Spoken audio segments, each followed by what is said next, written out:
Hello students, आप सभी का स्वागत है। जैसे कि आप देख पा रहे हैं मेरे स्लाइड से कि आज जो चर्चा करने जा रहे हैं कि जैसे ही आपको पता होगा कि आपके जो सेमेस्टर एग्ज़ाम है वो बहुत ही जल्द शुरू होने वाले हैं। तो उसी को ध्यान में रखते हुए कि आपको एक एक शुरू का एक परिदृश्य दिखे, आपका जो आंसर स्क्रिप्ट कैसा होगा और किस तरीके से उसमें लिखना है, उसके बारे में हम बताने की कोशिश करेंगे कि आपको कैसे ज़्यादा मार्क्स मिले।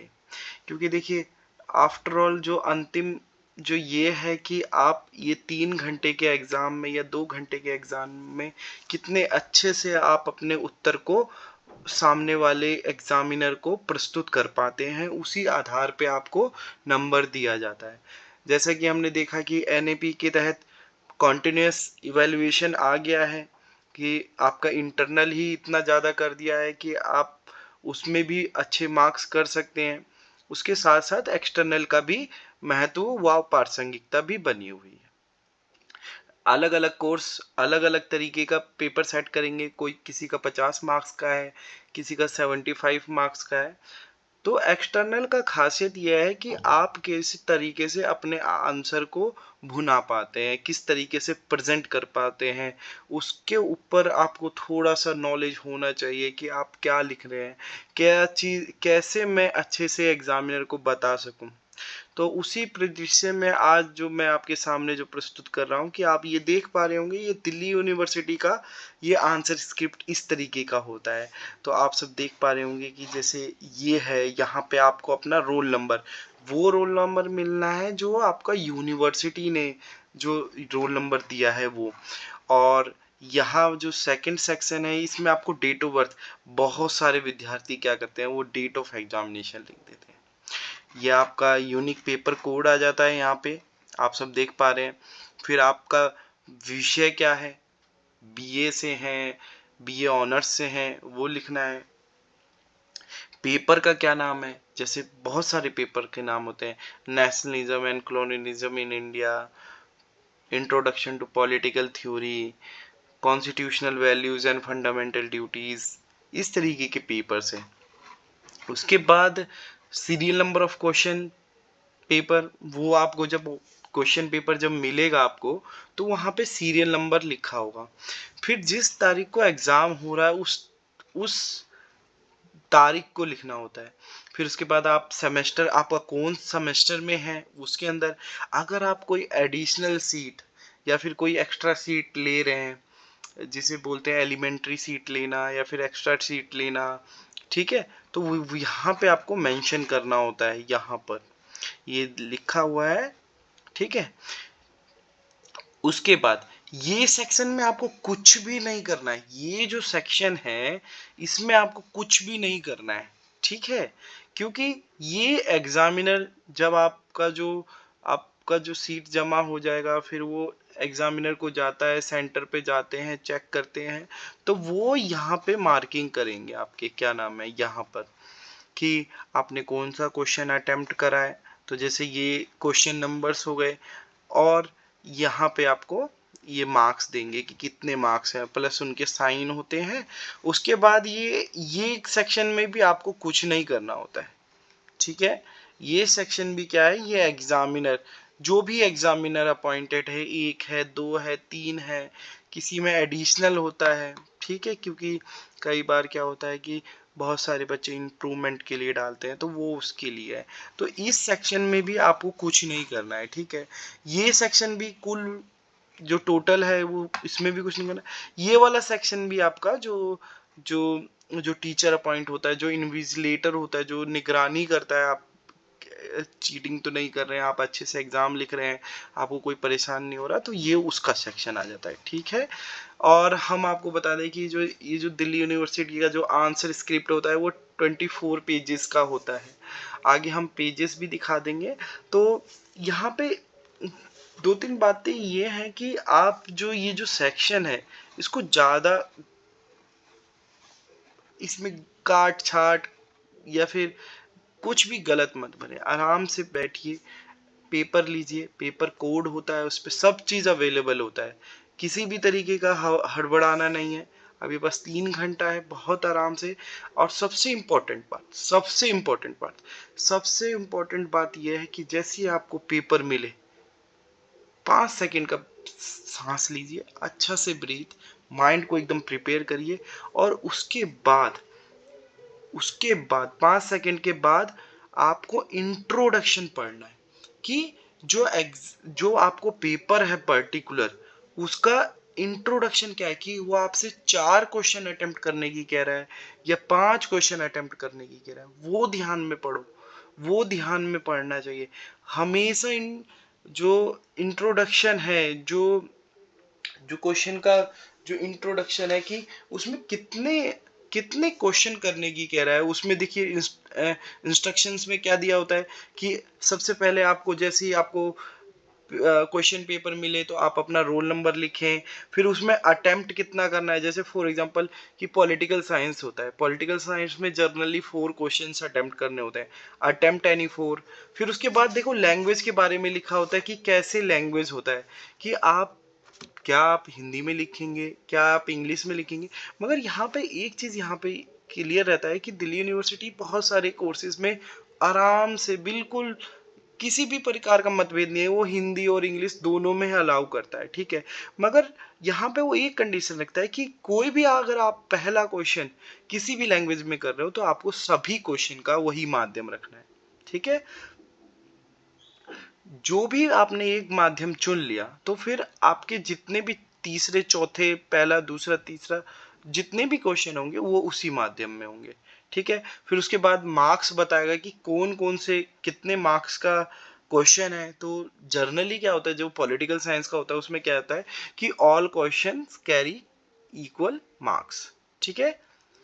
ये तो हुआ शुरुआती जानकारी आपको।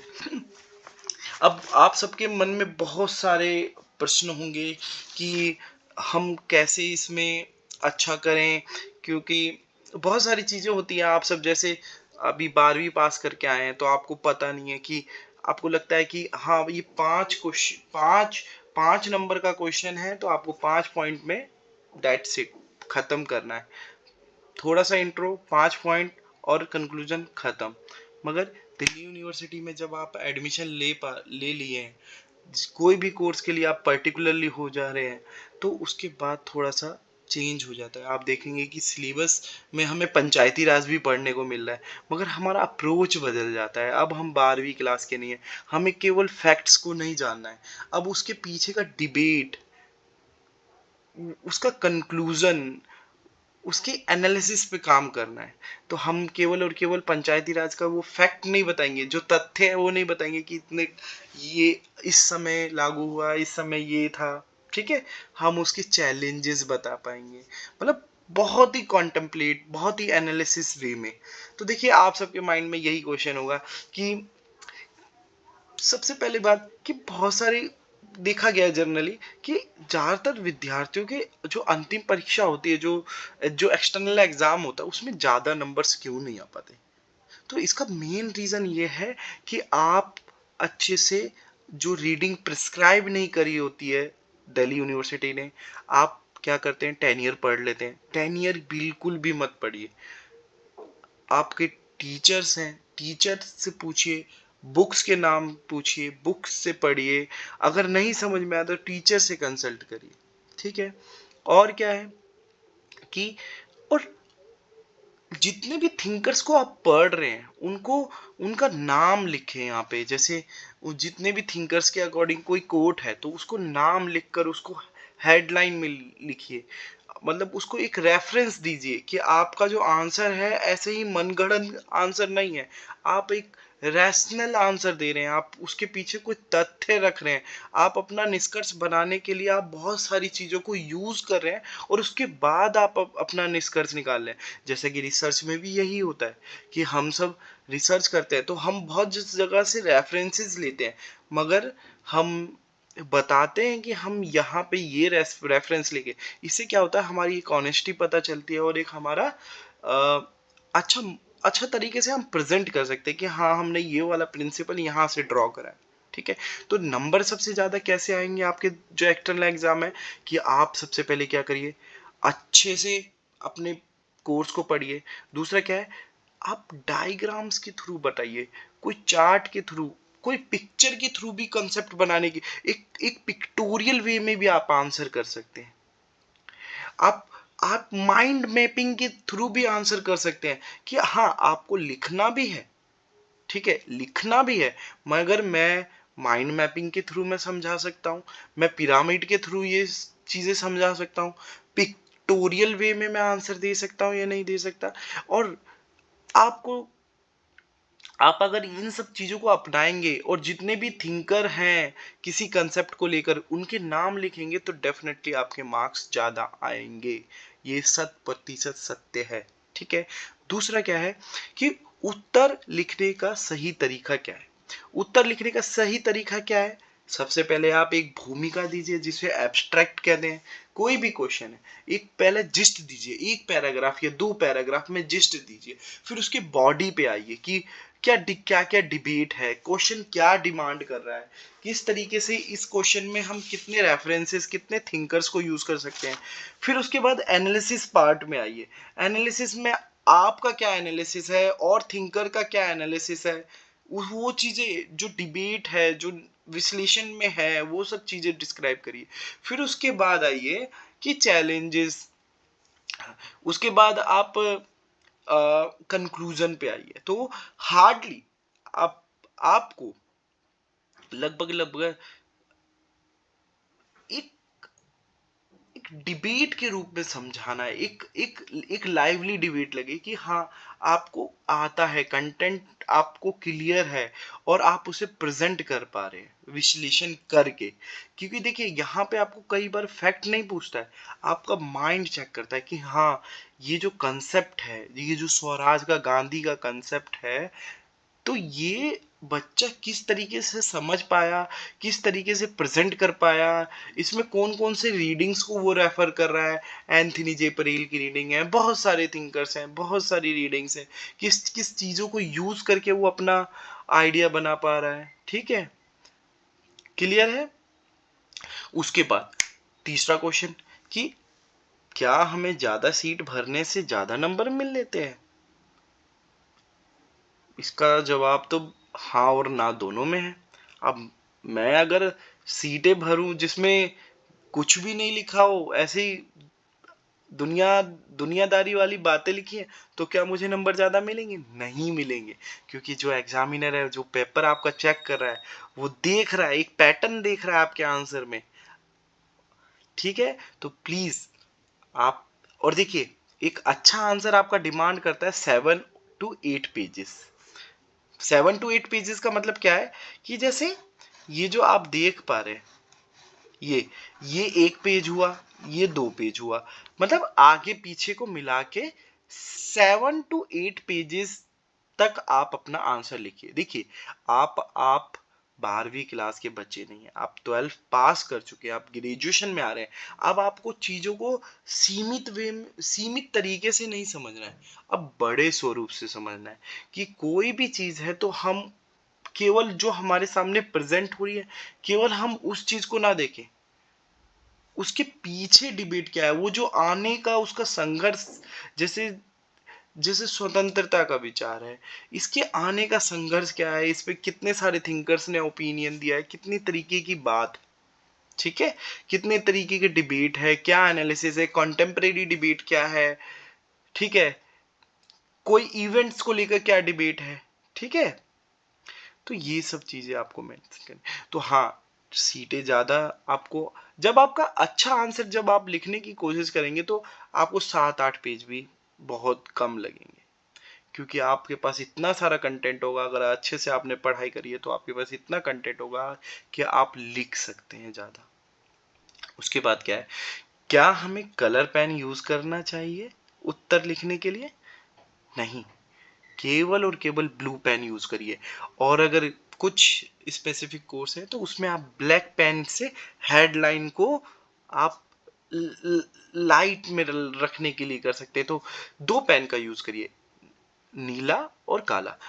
नीले से आप अपना आंसर लिखिए और हेडलाइन बना दीजिए कि हाँ मेरा जो एग्जामिनर है वो इस पॉइंट को देखे, ये थिंकर का मैंने नाम लिया है तो मैं उसको हाईलाइट कर दूंगा, ये चीज। और ये देखिए कभी भी ये वाला तरीका मत लीजिए कि आपने ये पॉइंट है, ये जो यहाँ से और सीधा यहाँ पे आपने आंसर लिख दिया, बीच में कोई गैप ही नहीं है। देखिए पैराग्राफ बनाना सीखिए कि हाँ एक ये मेरा पैराग्राफ हो गया यहाँ से, और एक ये मेरा पैराग्राफ हो गया, तो पैराग्राफ में आंसर करने की कोशिश करिए। ये नहीं कि यहाँ से राम कहानी स्टार्ट करी और यहाँ पे खत्म कर दी, ऐसा भी नहीं है। उसको पैराग्राफ इवेंट बाय इवेंट भी बताने की कोशिश करिए। और सबसे अच्छा होता है कि अगर आप एक बॉर्डर यहाँ पे बना ले तो बहुत अच्छा होगा, क्योंकि उससे पता चलता है कि हाँ आपका साफ आंसर है, आप उससे एक्सीड नहीं हो पाएंगे, एक सिस्टमेटिक तरीके से लगेगा। और प्लीज जितना भी हेडिंग है उसको ब्लैक पेन से हाईलाइट करके लिखिए, प्लीज जितना भी हेडिंग है उसको हाईलाइट करके लिखिए, ठीक है। तो आशा करते हैं कि आपको इस डिस्कशन से थोड़ा बहुत समझ में आया होगा कि कैसे आपको पेपर देना है, कैसा पेपर होता है। इस तरीके की सीट होती है, और इसी ये जो 24 की सीट्स है इसी में आपको एग्ज़ाम लिखना पड़ता है। हो सकता है कि कुछ बच्चे ज़्यादा आंसर ज़्यादा पेजेस में समराइज करते हैं तो आपको अवेलेबल होता है, एक्स्ट्रा सीट मिल जाता है, कोई इश्यू नहीं है, ठीक है।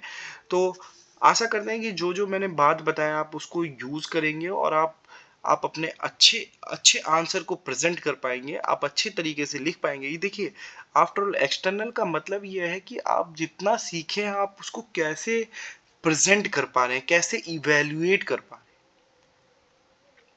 तो आज के लिए बस इतना ही। बहुत बहुत धन्यवाद, आपने मेरा बात को सुना, और हम चाहेंगे कि आप इस कन्वर्सेशन को यूज़ करके आप अच्छे से अपना आंसर प्रिपेयर करें और एक अच्छा आंसर एग्जामिनर के सामने प्रस्तुत करें, जिसको एग्जामिनर भी खुश होगा और वो आपको डेफिनेटली पूरे मार्क्स देगा। क्योंकि हमने भी देखा है कि बहुत सारे बच्चे एक्सपेरिमेंट्स करते हैं, वो पिरामिड के थ्रू कुछ चीज़ समझाने की कोशिश करते हैं, कुछ अलग तरीके से माइंड मैपिंग के थ्रू समझाने की कोशिश करते हैं। तो हमें लगता है कि हाँ ये बच्चे को थोड़ा कॉन्सेप्ट क्लियर है, क्योंकि कई बार ये होता ही है कि ये जो माइंड मैपिंग है पिरामिड से समझा रहा है, तो हमें कहीं ना कहीं लगता है कि ये बच्चे को कंसेप्ट के बारे में जानकारी है। अब हर जगह ये पिरामिड और माइंड मैपिंग नहीं, ये कहीं कहीं जहां पे आपको लगता है, क्योंकि देखिए सब्जेक्टिव है ना, सब्जेक्टिव का मतलब ही यही होता है कि ये हर कोई अपने अपने तरीके से आंसर को इवेल्युएट करेगा, प्रेजेंट करेगा। सब्जेक्टिव, ये ऑब्जेक्टिव नहीं है जिसका एक ही आंसर है, ये सब्जेक्टिव है। तो अपने सब्जेक्टिविटी को ध्यान रखिए, अपने माइंड के अनुसार आंसर करने की कोशिश करिए, प्रेजेंस ऑफ माइंड जरूर रखिए। एग्जाम में बहुत ज़्यादा प्रॉब्लम क्या हो जाता है कि बच्चों का presence of mind he loss हो जाता है, और फिर पता चलता है अरे ये तो मुझे आता था, ये रीडिंग मैंने पढ़ा है। तो प्रेजेंस ऑफ माइंड बहुत जरूरी है, ठीक है। तो बहुत बहुत धन्यवाद।